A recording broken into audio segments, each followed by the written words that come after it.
గుంటూరు జిల్లాలో దివంగత మాజీ సీఎం వైఎస్ రాజశేఖర రెడ్డి జయంతి కార్యక్రమాన్ని నిర్వహించారు. మాజీ మంత్రి అంబటి రాంబాబు వైఎస్ఆర్ జయంతిని రాష్ట్ర వ్యాప్తంగా పార్టీ శ్రేణులు, కార్యకర్తలు, అభిమానులు ఘనంగా నిర్వహిస్తున్నామన్నారు. మాజీ మంత్రి అంబటి వైఎస్ఆర్ ఒక వైద్యుడిగా తన ప్రయాణాన్ని ప్రారంభించారని, క్రింది స్థాయి నుంచి అంచెలంచెలుగా రాష్ట్రానికి ముఖ్యమంత్రి అయ్యారన్నారు మంత్రి అంబటి రాంబాబు. మాజీ అంబటి రాంబాబు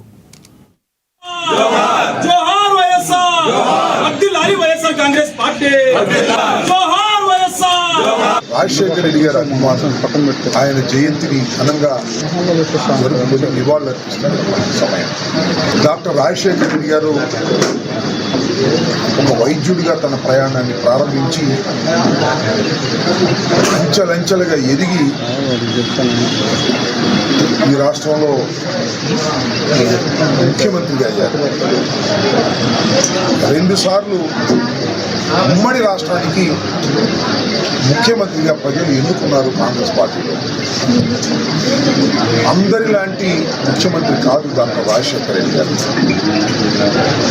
స్వయంగా ప్రజాబలం కలిగినటువంటి నాయకుడు డాక్టర్ వైఎస్ రాజశేఖర రెడ్డి.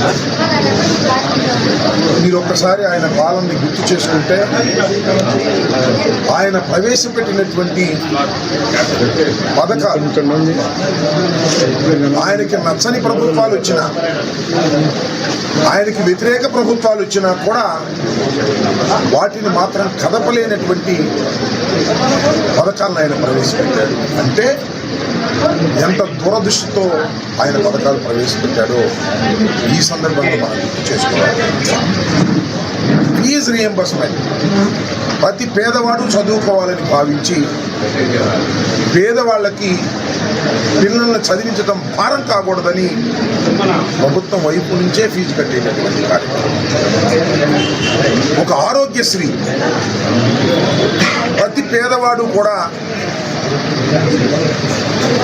గుండె ఆపరేషన్ చేయించుకోవాలంటే కార్పొరేట్ హాస్పిటల్లో కొన్ని చేయించుకునే విధంగా రాజశేఖర రెడ్డి గారు ఆ పథకాన్ని తీసుకొచ్చినటువంటి విషయం మీ అందరికీ తెలుసు. ఇలా రైతుకి విద్యుత్ ఫ్రీ, ఉచిత విద్యుత్ నవ్వారు. ఉచిత విద్యుత్తుని రైతులకు ఇవ్వాలి అని రాజశేఖర రెడ్డి గారు ప్రవేశపెడితే మేనిఫెస్టోలో నవ్వారు. చివరి కాంగ్రెస్ అధిష్టానం కూడా ఎలా సాధ్యం